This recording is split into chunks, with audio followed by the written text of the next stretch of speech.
யாராவது ஒரு திமுக அமைச்சருடைய பிஏவாக இருக்க வேண்டும் என்கின்ற ஒரே தகுதியை வச்சுதான் மேயரை போட்டாங்க. ஒரு தற்கொலைய துணை முதலமைச்சர் நம்ம வச்சிருக்கோம். அப்ப அவரை விட தற்கொலையா மேயர் இருந்தா தான் மக்கள் ஏமாற்று. பக்கத்துல ரெண்டு பக்கத்துல முட்டாள நிக்க வச்சா அறிவாளி மாதிரி ஒருத்தர் தெரிவார். உதயநிதி ஸ்டாலின் அறிவாளியாக எப்படி காட்டுவீங்க? முட்டாள் மேயர்களை சுத்தி உட்கார வச்சீங்கன்னா உதயநிதி ஸ்டாலின் அறிவாளியாக தெரிவார். பெண்களுக்கு எதிரான கற்பழிப்பு வழக்கு பதிவு செய்யப்பட்டது மட்டுமே தமிழகத்தில் கடந்த 5 ஆண்டுகள்ல 2080 வழக்குகள் பதிவு செய்யப்பட்டிருக்கிறது. ஐயா, 2080 கற்பழிப்பு பார்க்காதீங்க, 2080 குடும்பம் நாசப்படுத்தப்பட்டிருக்கிறது. இதெல்லாம் தமிழ்நாட்டில் கூட்டு பாலியல் வன்கொடுமை முதலாக கேட்கிறோம். Gang rape. இந்த மாநிலத்தில் அது போன்ற வார்த்தையெல்லாம் நாம் கேட்டதே கிடையாது.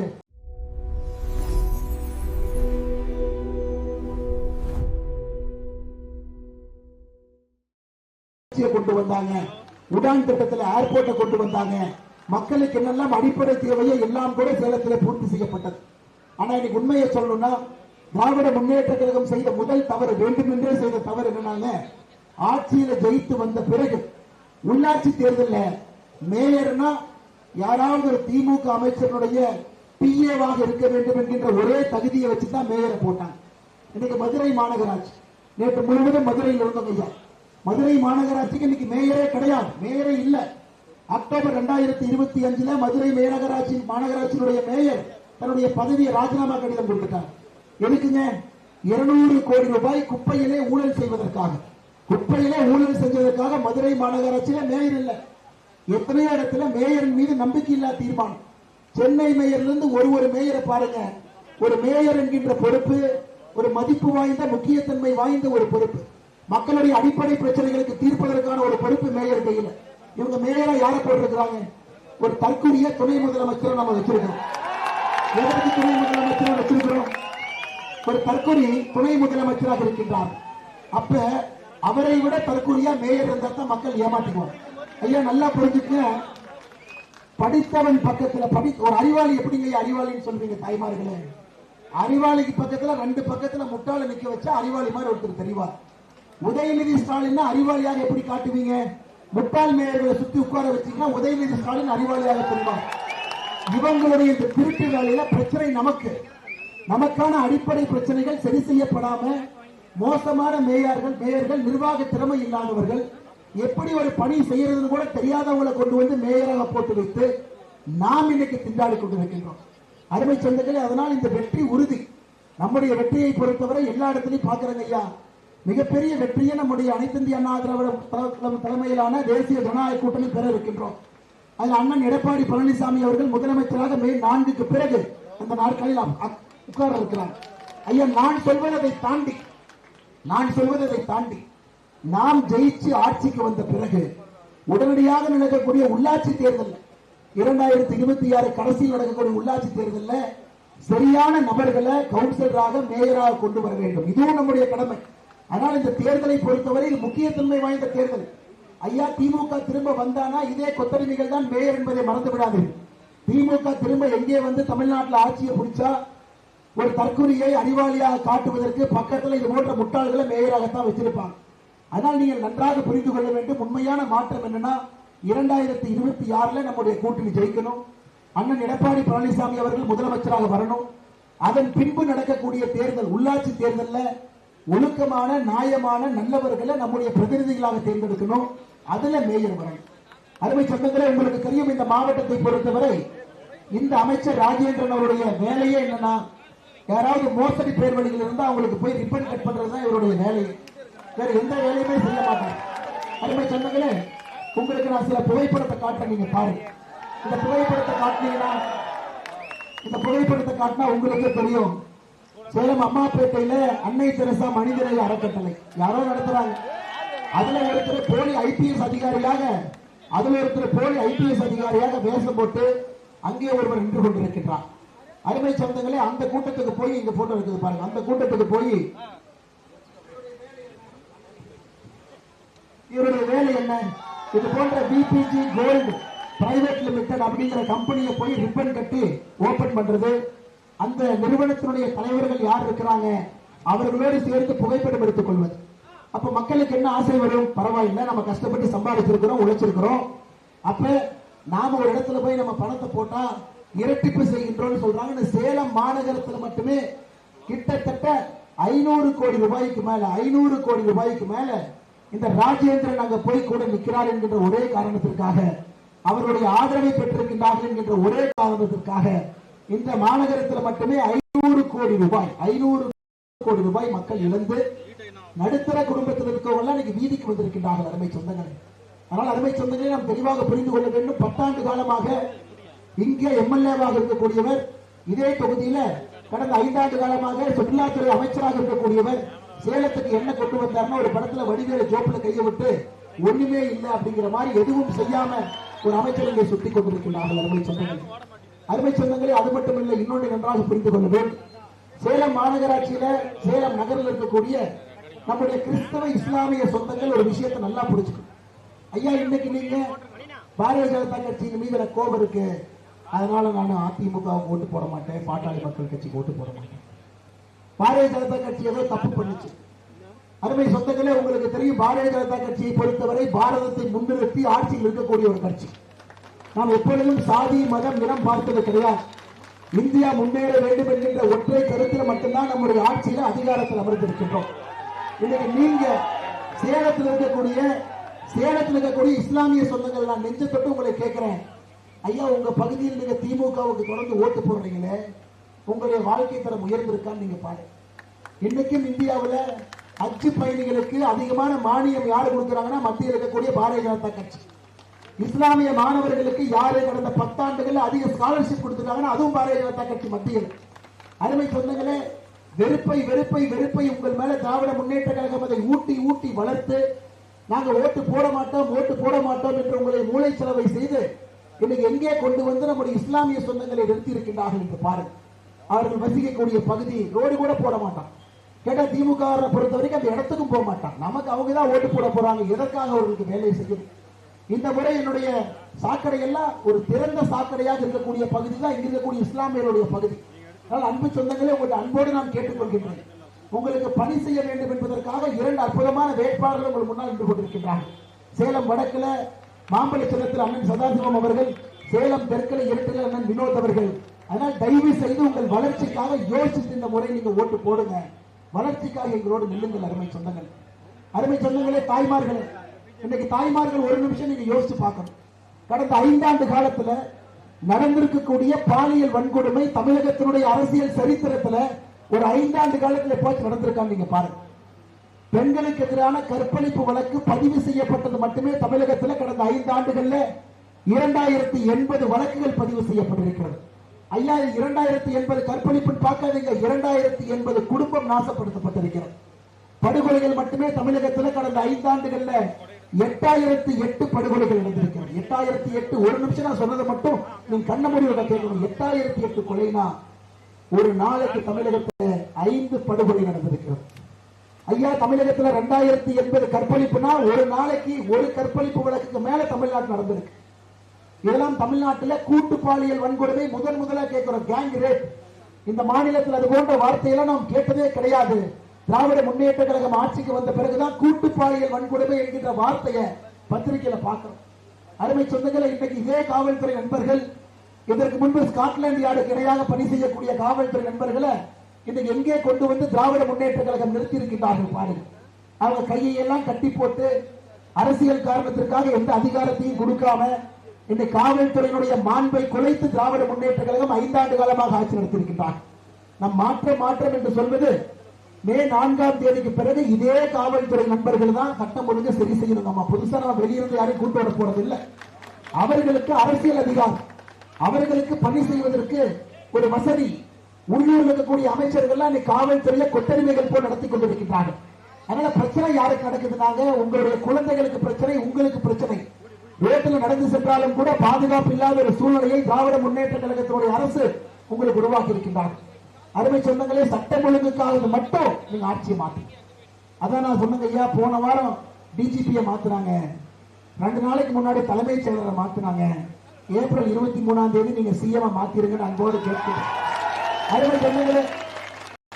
அருமை சொந்தங்களே, நம்முடைய முதலமைச்சர் ஸ்டாலினை பொறுத்தவரை ஒரு பொய்ய சொல்றார். தேர்தல் ஆணையம் தமிழ்நாட்டினுடைய டிஜிபியை மாத்திட்டாங்க. ஐயா, நம்ம டிஜிபி எல்லாம் மாத்தல. நாம டிஜிபியை போட்டிருக்கிறோம். ஏன்னா தமிழ்நாடு அரசு கடந்த 8 மாத காலமாக தமிழ்நாட்டுக்கு ஒரு டிஜிபியே போடல. காவல்துறை அதிகாரிகள் கேளுங்க, இந்தியாவில் எங்கேயாவது 8 மாத காலம் காவல்துறைக்கு பொறுப்பு டிஜிபின்னு போட்டு பார்த்திருக்கிறீங்களா? முதலமைச்சர் அவர்களே, காவல்துறைக்கு பொறுப்பு டிஜிபி போடுறீங்க, ஏன் தமிழ்நாட்டுக்கு பொறுப்பு முதலமைச்சர் போடாம இருக்கிறீங்க? உங்களால செய்ய முடியலையே, உங்களால வேலையை செய்ய முடியலையே. உங்கள் இரும்பு கரம் துருப்பிடித்து விட்டது அல்லவா? நீங்களும் விடுமுறையில போயிட்டு ஒரு பொறுப்பு முதலமைச்சரை போட்டிருக்கலாமே. ஆனா நீங்கெல்லாம் பதவியில் இருக்கணும், பொறுப்பு அமைச்சர் கிடையாது, அமைச்சரும் பதவியில் இருக்கணும். ஆனா இவ்வளவு பெரிய காவல்துறை 2 லட்சம் பேருக்கு மேல வேலை பார்க்கறாங்க. அவர்களுக்கு உங்களுக்கு பிடிச்சவங்கள டிஜிபி ஆக்க முடியல. நீங்க சொல்றதெல்லாம் கேட்கிறவங்களை டிஜிபி ஆக்க முடியவில்லை என்ற ஒரே காரணத்திற்காக 8 மாத காலமாக பொறுப்பு டிஜிபி எப்படிங்க சட்டம் ஒழுங்கு விளங்கும்? இதுல ஆச்சரியம் என்னன்னா, பொறுப்பு டிஜிபி டிசம்பர்ல லீவுக்கு போறார். அந்த கவர்மெண்ட் ஆர்டர் பார்க்கணும், இன்சார்ஜ் டு இன்சார்ஜ் டிஜிபி. இந்த வெக்கங்கட்டை எங்கேயாச்சும் பார்த்திருக்கீங்களா? பொறுப்பு டிஜிபிக்கு பொறுப்பு டிஜிபி, பொறுப்பு டிஜிபிக்கு பொறுப்பு டிஜிபி 1 மாசம் ஒருத்தர் இருந்தார். இவர் மெடிக்கல் லீவ்ல இருந்து வந்த பிறகு பொறுப்பு டிஜிபிக்கு பொறுப்பு டிஜிபியை மாத்திட்டு பொறுப்பு டிஜிபி பொறுப்பேற்றார். இன்னைக்கு தேர்தல் ஆணையம் என்ன பண்ணிருக்காங்க? யாரும் வேண்டாம், எல்லாம் கிளம்புகிறாங்க, நாங்க டிஜிபியை போடுறோம். அதனால ஸ்டாலின் அவர்களே பொய் சொல்லாதீங்க. பத்திரிகை நண்பர்கள்ட்ட தமிழகத்திற்கு தேர்தல் ஆணையம் டிஜிபியை போட்டிருக்காங்கன்னு சொல்லுங்க. அருமை சொந்தங்களே, அடுத்து சீஃப் செக்ரட்டரியை மாத்திட்டாங்க. ஐயா, இந்த வேட்புமனு தாக்கல் அன்னைக்கு பார்த்தோம், இடைப்பாடியில அங்க திராவிட முன்னேற்ற கழகத்தினுடைய வேட்பாளர் போட்டிடுறாங்க. அவருக்கு மாற்று வேட்பாளர் யார்? அவருடைய மனைவி. வேட்பாளர் கையில் எங்க போட்டாருன்னா, மனைவியினுடைய பக்கத்துல இவர் கையெழுத்து போட்டிருந்தாங்க. மனைவி வேட்பாளர் பக்கத்துல கையெழுத்து போட்டாங்க. இது ஒண்ணு புதுசு இல்லைங்க ஐயா. இந்தி அழைக்கிறேன் பெயிண்ட் டப்பாவை தூக்கிட்டு போய் இங்கிலீஷ் அழைச்ச கூட்டம் தான். கையெழுத்து எங்க போடுறது கூட தெரியாம மாத்தி மாத்தி போட்டு 2 குரூப் வேட்புமனு கொண்டு வந்து கொடுக்குறாங்க.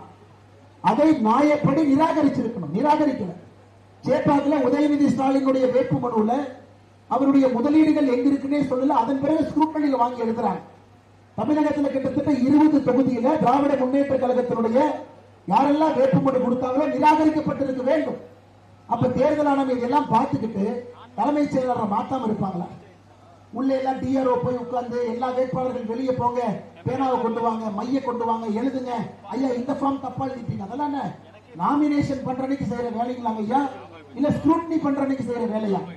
இதையெல்லாம் பார்த்து விட்டு தேர்தல் ஆணையம் தமிழகத்தினுடைய தலைமைச் செயலாளரை மாற்றி நேர்மையாக தேர்தல் நடத்துங்க. இதுல ஆச்சரியம் என்ன, அந்த பம்பே வேண்டாம் டேவிட்சன் தேவாசீர்வாதம் ஒருத்தர் இருந்தார், ஏடிஜிபி ரொம்ப நாளா இருந்தார்.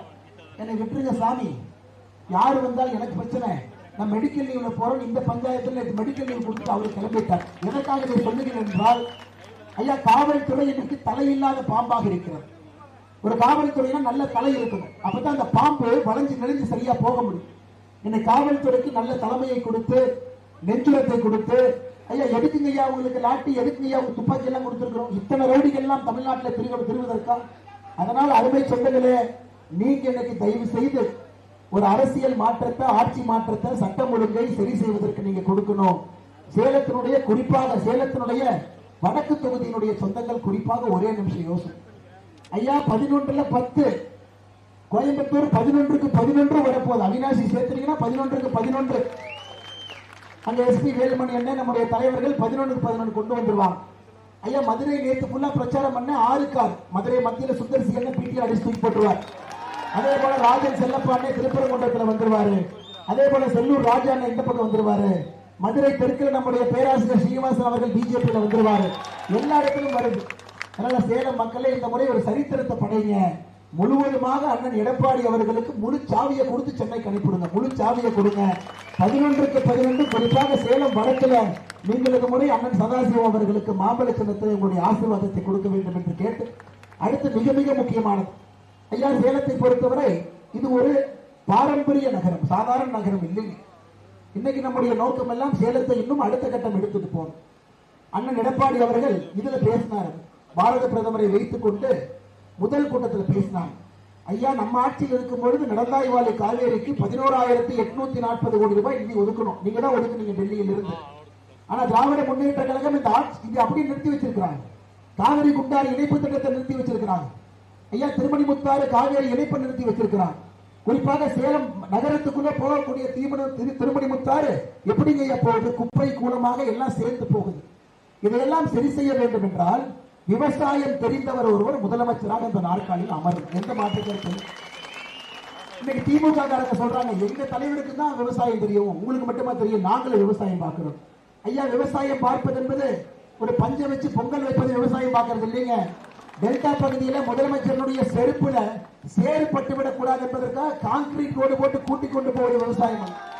அது எல்லாவற்றையும் தாண்டி முதலமைச்சர் முன்னாடி இன்னைக்கு சொல்றேன், நீங்க ஒரு காங்கேயம் காராம் பசுவை கொண்டு போய் கரகர பசுவை கொண்டு போய் நிறுத்தினீங்கன்னா சுத்தி சுத்தி 2 டைம் வருவார். ஏன்னா யார் 2 டைம் சுத்தி சுத்தி வர்றீங்கன்னா கேட்பாரு, இல்ல தம்பி மாட்டினுடைய பால் காம்பில் இருந்தவர் தான் கொப்பில் இருந்தவர் தான் டவுட் ஆயிடுச்சுப்பார். இவர் எப்படி விவசாயத்திற்கு நம்மோடு இருப்பார், இவர் எப்படி விவசாய பிரச்சனை சரி செய்வார், இவர் எப்படி நீராதாரங்களை மேம்படுத்துவார். அருமை சொந்தங்களே, இந்த முறை டாக்டர் அன்புமணி ராமதாஸ் உங்களுக்கு தெரியும், தமிழகத்தில் இன்னைக்கு ஒரு அற்புதமான அரசியல் தலைவர், நிறைய படித்தவர். சுற்றுச்சூழலை பற்றி அவரை பற்றி பேசுவதற்கு இன்னைக்கு தமிழக அரசியல் யாரும் கிடையாது. அவருடைய நாலேஜ் வேற லெவலுக்கு. பல முறை அவனோட உட்காரும் பொழுது அவ்வளவு டீப்பா சுற்றுச்சூழலை பற்றி பெரிய ஒரு கனவு வச்சிருக்கிறான். தமிழ்நாடு முழுவதும் பாருங்க, புது பஸ் ஸ்டாண்டை கொண்டு போய் குளத்துக்குள்ள கட்டி வச்சிருப்பான். தமிழ்நாடு முழுவதும் நீர் ஆதாரங்களை திராவிட முன்னேற்ற கழகம் அழித்து வைத்திருக்கு. ஏன்னா அதைத்தான் பட்டா இல்லாம கேப்சர் பண்ண முடியுங்க. பட்டா இல்லாம ராசிபுரத்துல போய் பாருங்க, ஒரு பஸ் ஸ்டாண்டை கொண்டு 8 கிலோமீட்டர் தள்ளி கட்டுறாங்க. எதுக்கு 8 கிலோமீட்டர் தள்ளி கட்டுறீங்கன்னா, அங்க யாரோ ஒருத்தர் ரியல் எஸ்டேட் கம்பெனி நடத்துறவங்க, படையப்பா ரியல் எஸ்டேட் சேலத்துக்காரங்க KN நேருவோட சம்பந்தம் பண்ணிருக்கிறாங்க.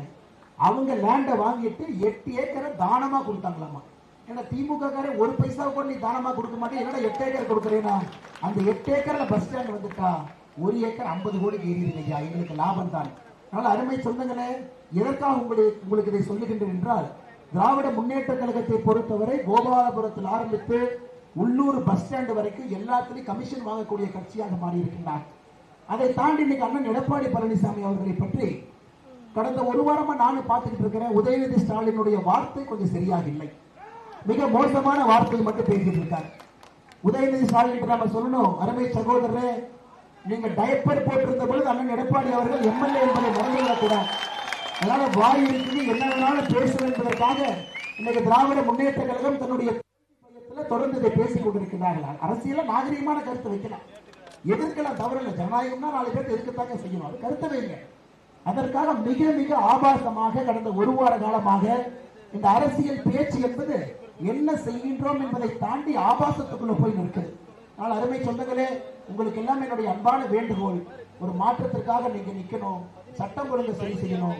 அடுத்து அண்ணன் கீழே இருந்து கேட்டார், அண்ணன் கஞ்சா பத்தி என்னென்ன இப்படி சொல்றீங்களாங்களே. அருமை சொந்தங்களே, திமுக ஆட்சியில் இருக்கும் வரை தமிழகத்தில் கஞ்சாவை ஒழிக்கவே முடியாது. ஏன் நீங்க கேளுங்க, கஞ்சா விற்கிறவன் பெரும்பாலும் பல பேர் திமுக பொறுப்பில் இருக்கிறாங்க.